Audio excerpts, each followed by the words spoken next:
Nous exprimons certaines faiblesses, ô Seigneur Jésus-Christ. Le moment est venu où nous nous rencontrons à la thérapie spirituelle. Laisse que nos cœurs soient préparés. Toi qui as permis que cette émission soit parmi les humains pour apporter une solution éternelle et un changement dans nos vies. Seigneur Dieu des armées, depuis des années et des siècles, la sorcellerie a ravagé nos vies. Le diable nous a fait tourner en ridicule. Quoiqu'on citait des versets, quoiqu'on disait qu'on est enfant de Dieu, l'ennemi ne cessait pas de nous maltraiter. Autrefois, jadis, on vivait des moments de gloire. Après un temps, notre vie était plongée dans une obscurité profonde. Il a décidé d'en finir avec nous. Parfois, il nous envoie commettre des erreurs qui, ce n'est qu'à son propre bénéfice.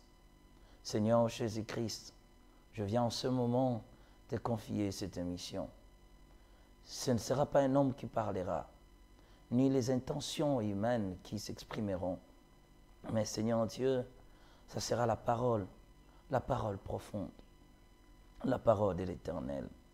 Seigneur Dieu, c'est toi qui as encore instauré ce programme des jeunes qui coûte beaucoup pour les uns, pour les autres, qui travaillent avec des travaux très durs, Père éternel Dieu, mais ils ont décidé volontairement de respecter l'instruction donnée par Dieu.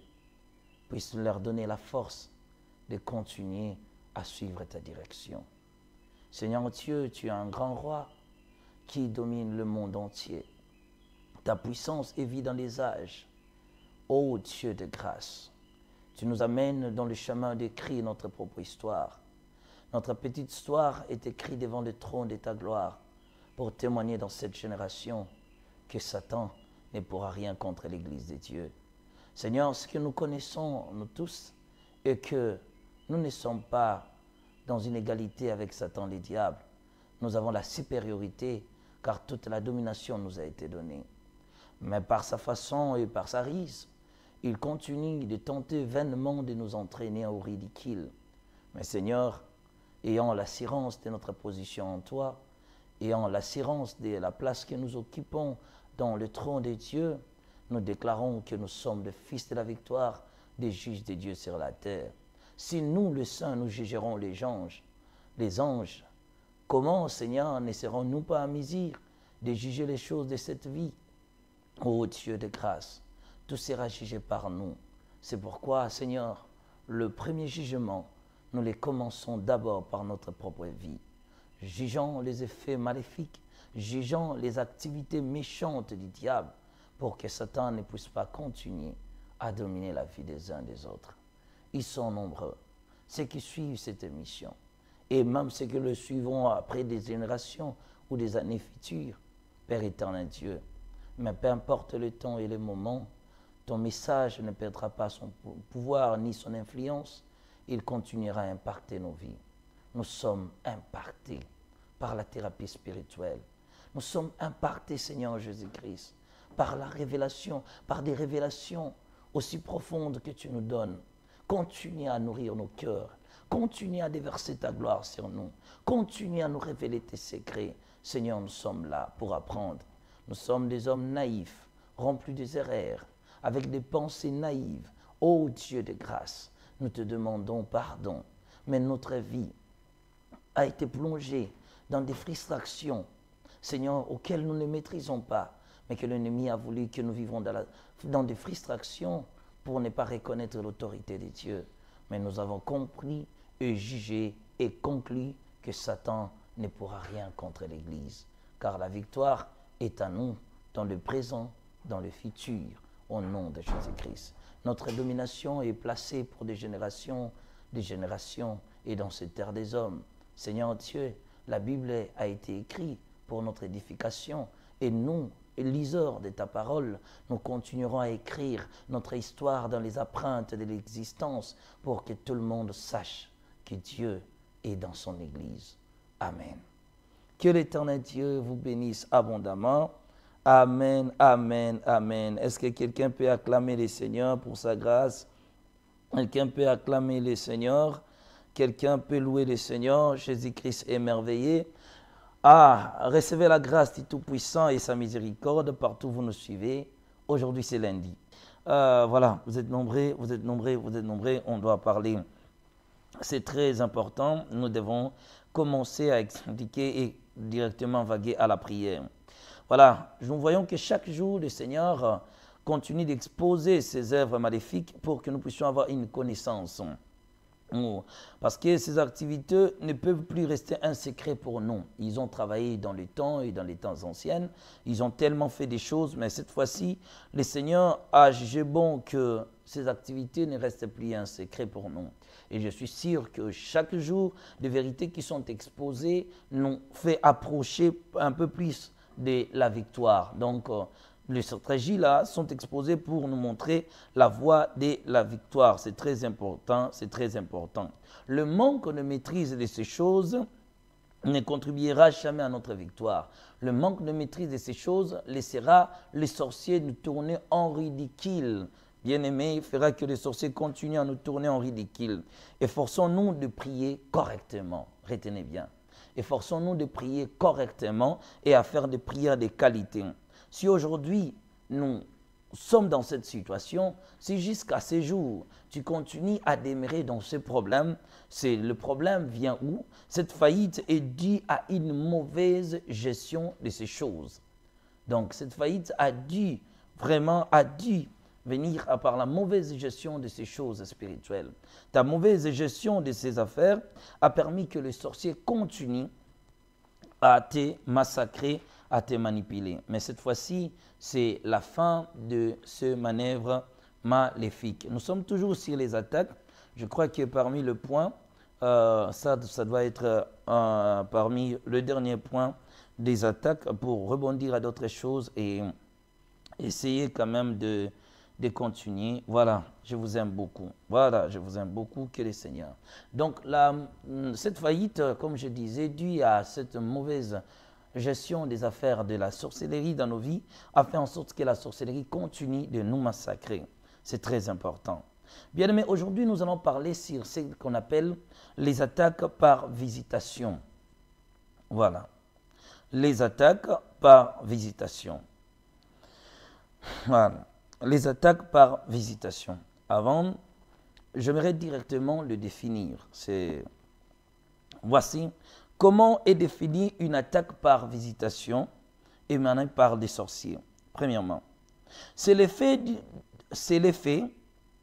d'être agressé, harcelé par des événements malheureux suscités ou envoyés par un sorcier. Je répète, attaque par visitation, c'est le fait d'être agressé, harcelé par des événements malheureux suscités ou envoyés par un sorcier. Est-ce que quelqu'un me suit? Deuxième, on dit ceci. Ce sont des troubles, sortes de troubles qui se présentent ou se manifestent à un moment bien déterminé dans la vie d'une personne, dans le but de le tourmenter, de le maltraiter, de l'anéantir. Voilà les deux définitions qui vont nous accompagner. Troisième, attaque par visitation. Attaque par visitation, c'est l'effet, voilà. Voilà, je vois, on me dit de recommencer le premier. Ok, merci beaucoup. J'ai dit ceci. Première définition, c'est l'effet d'être agressé, harcelé par des événements malheureux suscités ou envoyés par un sorcier. On dit encore, sorte de troubles qui se présentent ou se manifestent à un moment bien déterminé dans la vie d'une personne, dans le but de maltraiter, de détruire, de malmener une personne. Donc, toutes les deux définitions parlent des événements envoyés par des sorciers. Attaque par visitation aussi, c'est le fait d'être visité par un agent sorcier sous forme d'infiltration pour t'accompagner dans le malheur. Voilà. Nous voyons les 3 définitions. Première qui parle être agressé, harcelé par des événements. Mais ce sont des événements malheureux. Ces événements malheureux sont alimentés par un sorcier. Donc, c'est un sorcier qui alimente ces événements malheureux dans ta vie. On voit dans la deuxième définition qui nous amène. Ce sont des troubles qui se présentent dans la vie, mais à un moment bien déterminé. Et dans l'objectif de faire quoi?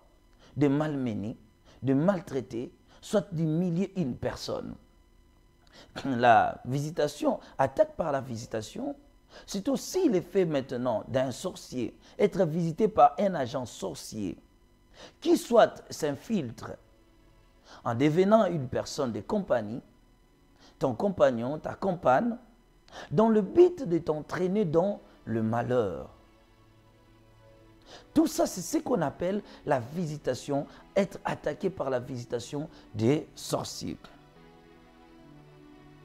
De même que nous avons des opportunités positives, de même aussi que nous avons des opportunités négatives. Ils créeront des circonstances malheureuses dans le but de te détruire.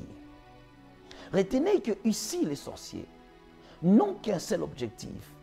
Comment détruire l'homme? Comment finir avec la vie de ces derniers? La souffrance de l'homme et la prospérité de leur royaume. Te pleurs et leur rire. Ta tristesse et leur joie. Ton malheur et leur bonheur. Ils feront tout pour t'entraîner dans une souffrance quelconque. Ils feront tout pour alimenter les événements malheureux dans ta vie. Nous lisons un passage biblique. Nous sommes dans le livre de Jean chapitre 11, le verset 47. Et je descends un peu, je lis la parole du Seigneur. Alors les principaux sacrificateurs et les pharisiens s'assemblèrent. Les Saïdras et dirent, que ferons-nous? Car cet homme fait beaucoup de miracles. Si nous le laissons faire, tous croiront en lui. Et les Romains viendront détruire et notre ville et notre nation.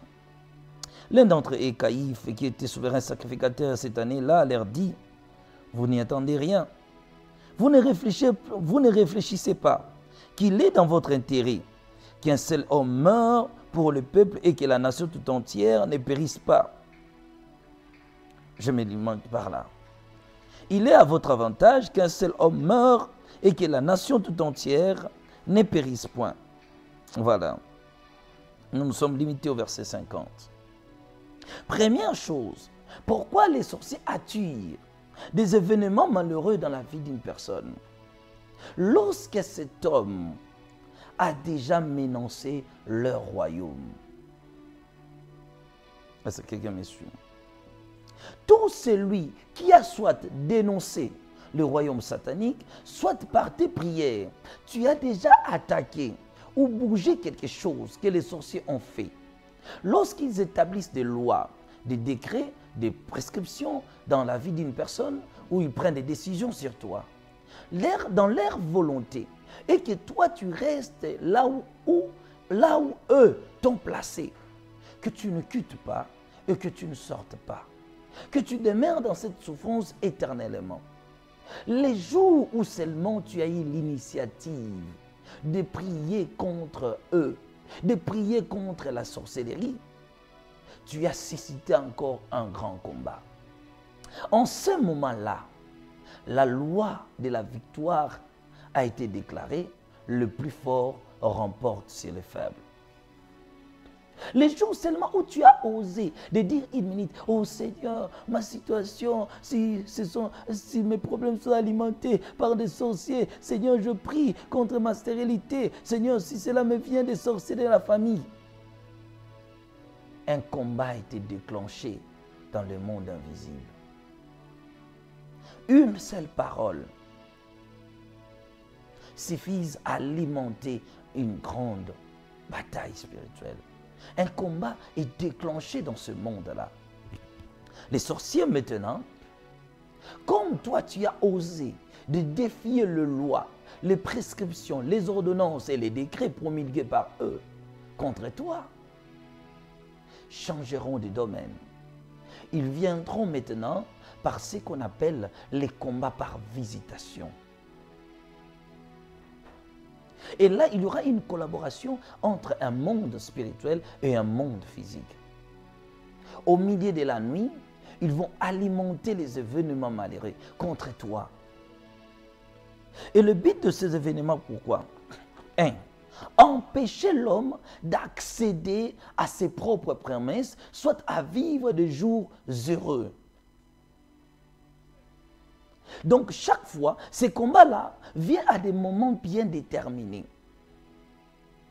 Quand toi, tu es en train de prier, je suis contre vous, et vous les sorciers de ma vie, vous qui êtes à la base de ma souffrance, de réalités auxquelles je traverse, je prie, je déclare. Écoutez-moi, je vais vous expliquer. Lorsque une personne était la cible du royaume de la sorcellerie, la photo de ces dernières a été envoyée dans le royaume des sorciers. Je donne un exemple, ça c'est une photo. On dit la personne du prophète Aston sera, et notre, plutôt, la personne du prophète Aston est maintenant notre cible prioritaire. Notre objectif, c'est de le détruire, d'en finir avec son histoire. Une photo de vous, une photo de moi plutôt, est récupérée dans leur royaume. Ils ont ma photo maintenant. Ils le déposent dans leur dépôt ou ainsi de suite. Ils gardent ma photo.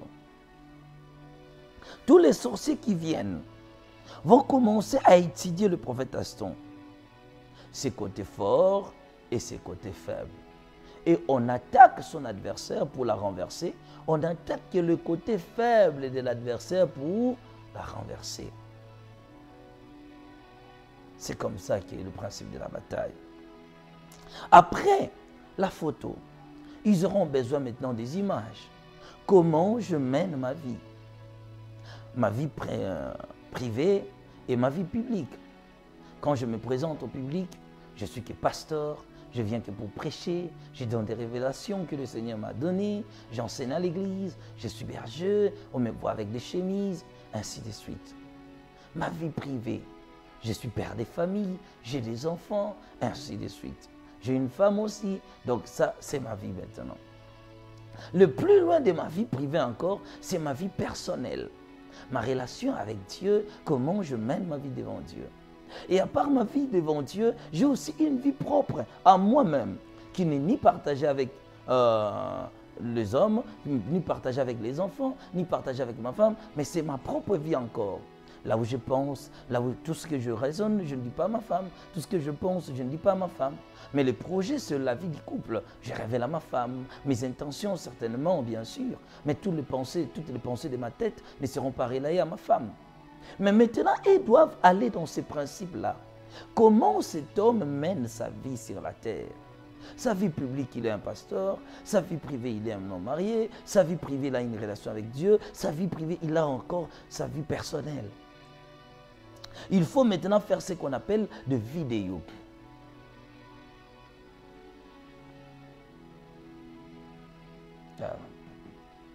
Ils vont faire ce que nous appelons des vidéos maléfiques. Les enregistrements. Ils vont t'enregistrer là où tu dors. Ils prendront toutes les images qui t'encadrent. Toutes sortes d'images. Qu'il ce soit dans ta vie publique, privée, ainsi de suite. Ils vont récolter ces images-là. Ils vont former un documentaire sur toi. Et tous les sorciers du monde entier, ça dépend du clan et du décret des sorciers qui te combattent. Soit ils feront appel aux sorciers de la ville, soit aux sorciers des quartiers, soit aux sorciers des commis. Ils se réuniront pour étudier maintenant cet homme, comment la renverser, comment finir avec lui, comment mettre un point, un terme dans son existence, sur sa vie, sur ses promesses, ainsi de suite. Il conclut maintenant, première chose, d'alimenter les événements malheureux, qu'ils soient accélérés, agressés par des événements mais des événements malheureux ou des événements fâcheux. Ici, ce sont des armes de haute précision utilisées par des sorciers. Ils vont tellement bien calculer ta vie. Ils savent comment calculer tes jours. Ils savent que quand tu arrives à toucher quelque chose, ils prolongent le malheur. Quand tu arrives près de toucher quelque chose, ils prolongent le malheur. C'est pourquoi tu vois dans ta vie des moments difficiles, des temps compliqués, toujours des événements malheureux. À tout moment, tu n'as que des mauvaises nouvelles. Cela provient de ces agents. Ils peuvent, si tu représentes une menace, je vais donner l'exemple, tu représentes une menace. Il dit que, bon, par exemple, le prophète Aston, il est prophète, il prêche à l'église, il a des gens qui croient en lui. Maintenant, la source de son bonheur vient d'où? Non, la source de son bonheur provient de X et d'Y. Ok. Que ferons-nous pour mettre un terme à cela? Créons un premier événement malheureux. Les hommes publics sont souvent combattus par la réputation. Ils vont prendre ma photo qu'ils avaient récupérée, les documentaires qu'ils ont élaborés, faits pour moi, contre moi. Un démon va s'incarner à mon image. Il prendra ces photos, pardon, un sorcier va s'incarner, parce qu'on ne parle pas encore de la démologie, un sorcier va s'incarner à cette image. Il va maintenant apparaître dans la société. Il va commencer à se manifester dans les rêves des gens. Pour faire quoi? Pour détruire ma réputation. Cela constituera à détruire votre réputation. C'est pourquoi des fois nous accusons à tort certaines personnes. Seulement quand tu as pris la décision de ménoncer leur royaume, chez eux c'est quoi? Ménonce pour ménonce, attaque pour attaque. Ils doivent travailler pour manifester ces événements malheureux. Ils détruisent ta réputation. Tu seras mal vu des hommes. Ce combat de la réputation est désagréable à l'œil humain. Est désagréable à l'œil. Maintenant, on nuit à ta réputation. Personne ne te fera plus confiance. On nuit à ta réputation. Personne ne te fera plus confiance. Qui aura besoin de toi? Un homme mal réputé. C'est le travail des sorciers. C'est le travail des sorciers. C'est eux qui vont faire ça. Ils travaillent ton image. Il peut prendre, vous êtes marié, vous vivez paisiblement avec votre mari, vous avez problème d'enfant. Et maintenant, toi, tu vois, ou bien ton mari fait un rêve, il te voit piler les enfants dans un mortier. Les troubles et surgissent dans votre couple. Les travails des sorciers. Il peut détruire ta réputation. Et là maintenant, tout le monde va s'éloigner de vous. Là, ça consiste à l'isolement.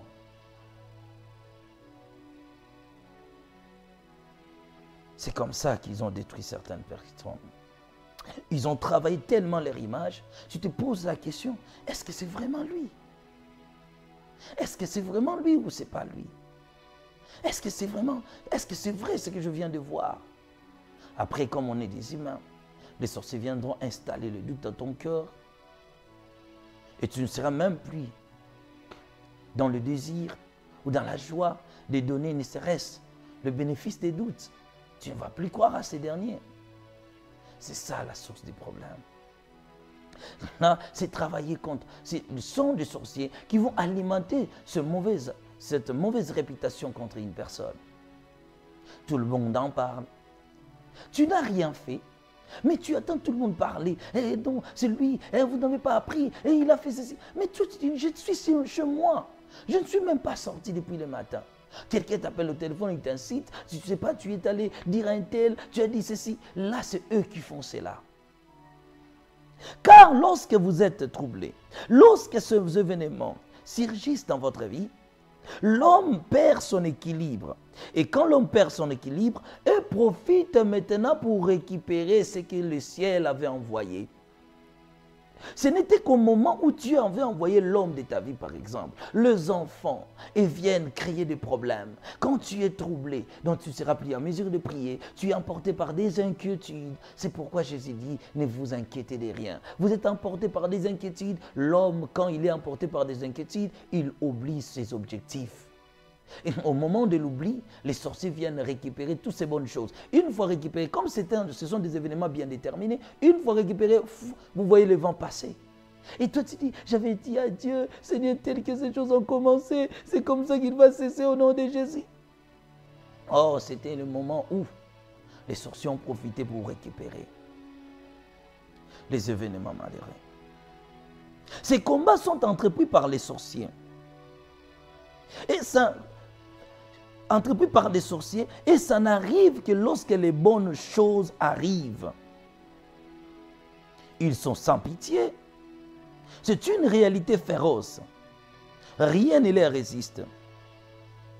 Ces combats sont élaborés dans le monde invisible avec une grande précision. Ils feront tout pour que vous soyez humiliés. L'homme aime l'honneur, la considération, et se voir humilié de la sorte, il ne sera pas en mesure d'en supporter. C'est le début de l'enfer. Ils te feront vivre l'enfer sur la terre des hommes. La création des événements malheureux. C'est une façon de torturer l'homme.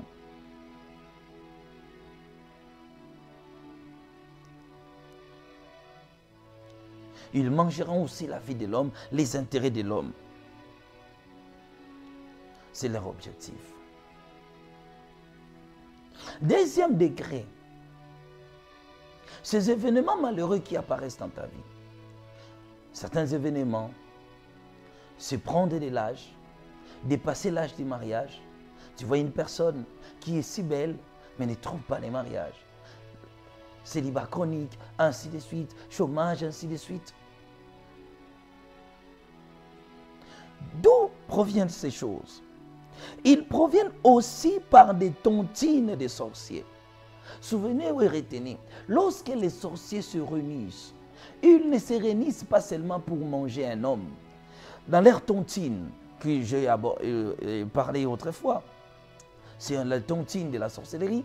Une tontine faite par des sorciers n'est pas seulement dans l'objectif de manger une personne, mais aussi dans l'objectif de manger la vie d'une personne. Genèse chapitre 27. Écoutez bien. Nous lisons à partir du verset 1. Isaac devenait vieux et ses yeux étaient affaiblis, au point qu'il ne voyait plus.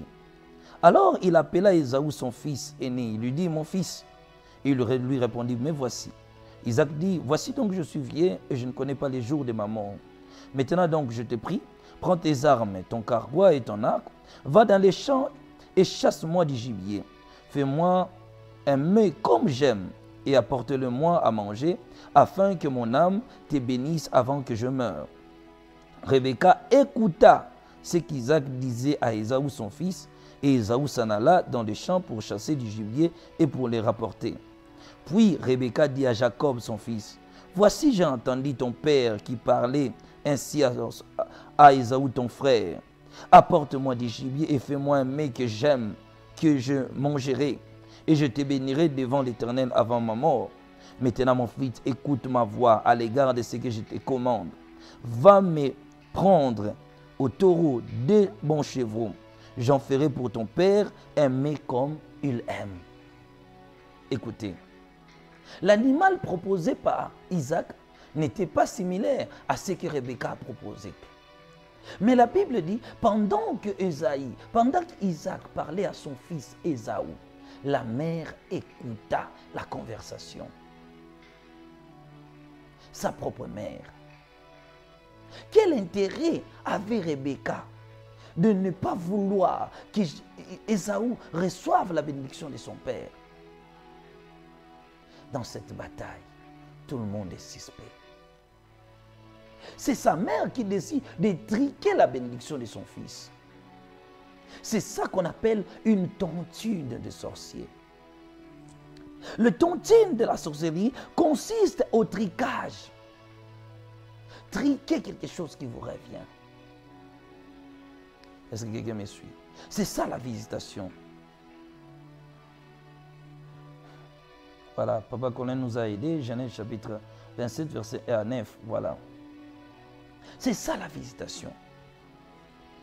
Pendant que le père parle à son fils, la mère était à côté, écoutant la conversation.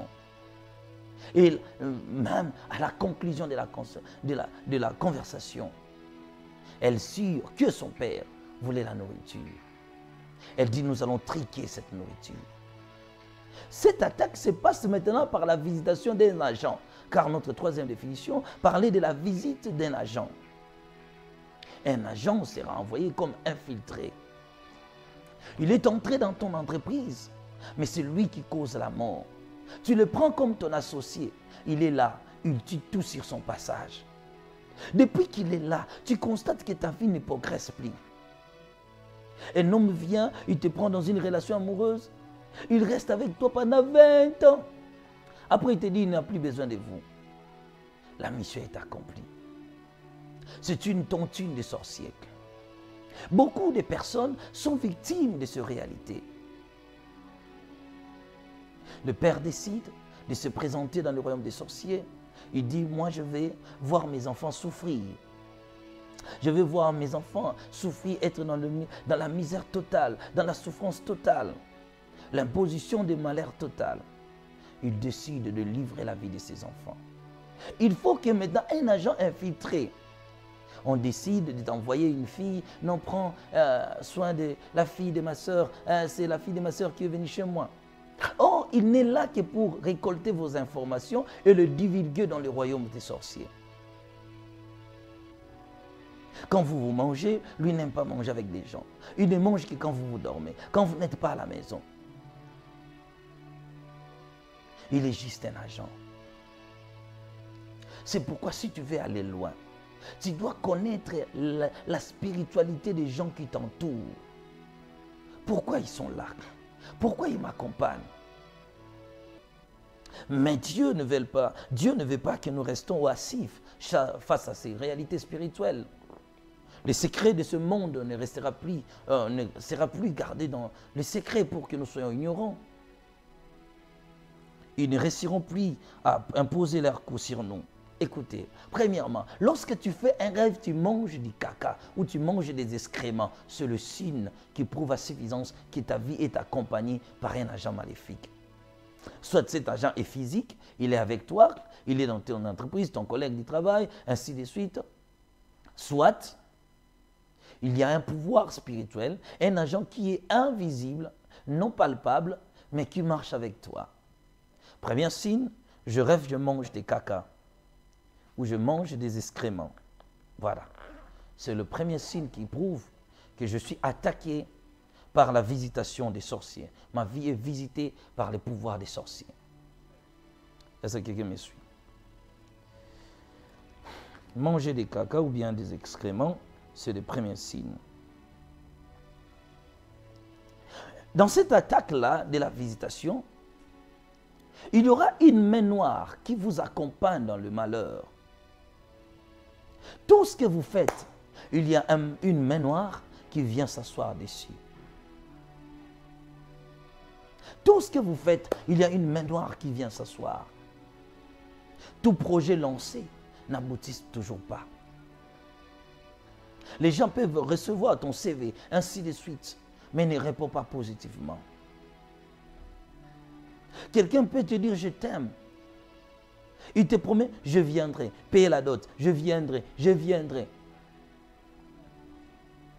Il ne conjuguera les verbes qu'au futur. Malgré toute la fidélité, la bonté, la gentillesse que vous manifestez, vous êtes une bonne femme, vous aimez Dieu, vous priez ensemble, mais lui te dira toujours, je viendrai. Une main noire constituera à détruire tout ce que vous faites. Je rêve encore que je suis dans une toilette, je fais mon toilette, mais je n'ai pas chassé l'eau. Par exemple, si je fais dans nos toilettes de Kiev, ainsi de suite, au lieu de chasser l'eau, Moi, je fais mon toilette, mais j'étais en train de regarder seulement comme ça, et je laissais les saletés et je suis sorti. C'est le signe de cela. Lorsque tu rêves, tu es une personne âgée, mais tu joues avec des petits-enfants. Je me vois dans les rêves, je suis une grande personne. Vu mon âge, je ne peux pas faire des blagues pareilles avec les enfants. Mais je me vois dans ces rêves-là, je jouais par exemple au football avec des enfants. Cela ne veut pas dire que tu dois devenir, si c'est monitrice, ainsi de suite, ou moniteur. Mais cela veut dire que tu es accompagné par les mauvais sorts, tu es accompagné par des événements, ta vie est visitée par des sorciers. Est-ce que quelqu'un me suit? Voilà. Je joue avec des enfants. Rêve encore. Lorsque je rêve que je suis en train de manger les os, que ce soit les os des animaux, ainsi de suite, non, tout ce qu'on peut manger comme l'os, lorsque je rêve que je mange les os, c'est le signe aussi que ma vie est visitée par les sorciers. Voilà. Nous allons prier. Nous sommes dans ce programme de prière. Nous sommes dans ce programme de jeûne. Mais quand tu fais des rêves pareils, écoutez encore. L'attachement à la visitation des sorciers est lié aussi à certaines erreurs que nous-mêmes nous commettons. Ils peuvent profiter de certaines erreurs que tu commettes pour pénétrer dans ta vie. Alors là, ils signeront une alliance avec toi-même. Notre lâcheté face à ce royaume nous fera en sorte que nous soyons tournés en ridicule, bien-aimés. Est-ce que quelqu'un me suit? Quatrième point. Lorsque je fais un rêve, je me retrouve dans un festin. Je ne suis ni l'organisateur ou l'organisatrice, mais les cadeaux qui devaient être destinés aux mariés. Par exemple, je fais un rêve, je me retrouve, je suis dans un festin, il y a de mariage, il y a le marié qui sont là, assis. Au moment des cadeaux, au lieu que les gens apportent leurs cadeaux aux mariés, les gens dirigent leurs cadeaux vers moi. Cela veut dire qu'une visitation, vous avez été attaqué par une visitation des tontines de la sorcellerie. Encore, lorsque je rêve, par exemple, j'attendais une bonne chose. Je vous explique. Je rêve, moi, par exemple, j'attends un mariage. J'attends mes mariés. Je fais un rêve la nuit que je me vois me marier avec un homme. Et dans ces songes, je vois avec précision que je vais me marier au mois de septembre, par exemple. Et au mois même de septembre, moi je rêvais cela, mais le moment arrive, là c'est le signe physique, le mois de septembre arrive, l'une de tes amies proches se marie au même mois que toi tu avais prévu. Tu n'as pas écouté l'histoire, c'est une amie confidente pour toi qui te relate sa vie, mais il va trouver un homme au mois d'août et cet homme décide de l'épouser au mois de septembre. Alors que dans ton rêve, c'était en réalité toi. Et toi, tu attribues ce rêve-là à ton ami. Ah, donc quand j'ai rêvé, je pensais que c'était moi, c'était mon ami. C'est ça les tricages de Rebecca, qui a triqué la bénédiction d'Ésaü. Le tricage là, c'est ça la visitation. Le tricage des sorciers. Il prend ce qui est à toi, il le donne à une autre personne, que d'autres jouissent de cela et que toi-même tu n'en profites pas.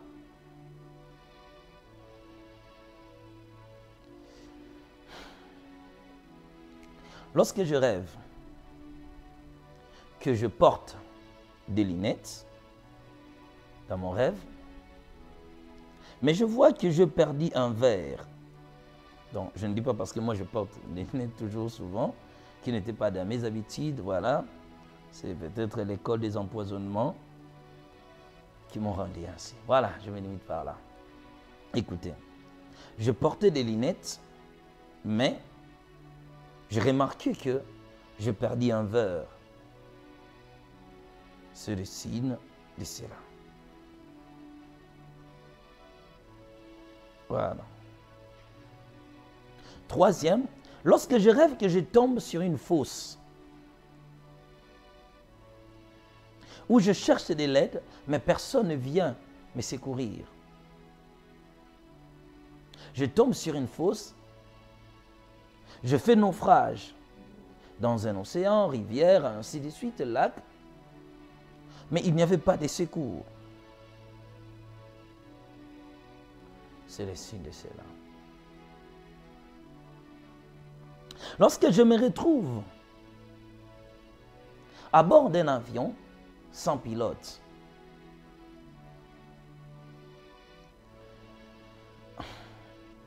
encore,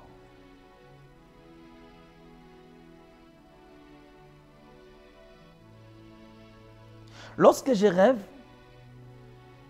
que je mange ensemble avec les animaux ou bien avec des insectes. Je rêve la nuit, je suis en train de manger et je mangeais avec des insectes. Ou bien je mangeais avec des animaux.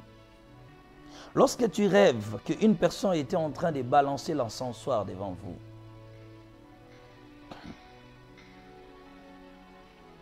c'est encore ceci. Lorsque tu te retrouves dans un endroit où personne ne parle ta langue et que tu n'arrives pas à converser avec les gens, je rêve que je suis dans un endroit, il n'y avait que des blancs par exemple, qui ne parlaient qu'espagnol, et moi je ne parlais que, par exemple, le français, le lingala, swahili, ainsi de suite. Donc il n'y avait pas probabilité de converser avec ces gens-là. C'est encore le signe de cela. Je me retrouve dans un endroit, je vais parler, personne n'écoute ma langue. Je me retrouve, je vois dans les rêves comme si j'étais en Chine et je voulais parler, personne ne comprenait ce que je disais. C'est le signe aussi de cela. Voilà, c'est quand même quelques signes. Voilà, et ils sont nombreux, mais le Seigneur nous a donné ceci. Ok.